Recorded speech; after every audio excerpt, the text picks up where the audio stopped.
ভাই ঘটনা ঘটছে মালয়েশিয়াতে একটা আপনার কি বলে কর্মস্থলে বিল্ডিং কনস্ট্রাকশনের কাজ চলতেছে।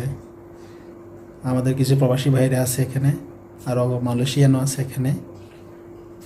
হয়তো কিছু একটা নিয়ে সমস্যা হয়েছে, হতে পারে।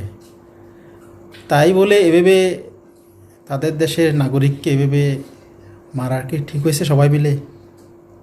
আরও মারছে তো মারছে, আরও পাশে একজনে ভিডিও করতেছে দাঁড়িয়ে ভিডিও করে আবার সেই ভিডিও সোশ্যাল মিডিয়াতে ছাইড়ে দিছে। ভাই এত কিছু কেন ভাই? এই যে মারপিট করতেছেন, এই যে মানুষটাকে মারছেন, মানুষটা বেঁচে আছে কিনা আল্লাহ ভালো জানে। তবে একটা কথা মনে রাখবেন, যে দেশে থাকেন না কেন সেই দেশের আইন কানুন আছে।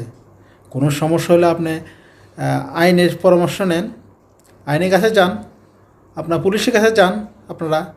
তাই বলে ভেবে একজনকে মেরে ফেলবেন তাদের দেশের নাগরিককে, এতে কি আপনার দেশের কি সুনাম হচ্ছে না বদনাম হচ্ছে? আপনারা তো দেখতেছেন এখন মালয়েশিয়াতে কত হাজার হাজার মানুষ যে আপনার কি অবৈধভাবে আছে, কর্মহীনভাবে আছে। কেন আছে ভাই?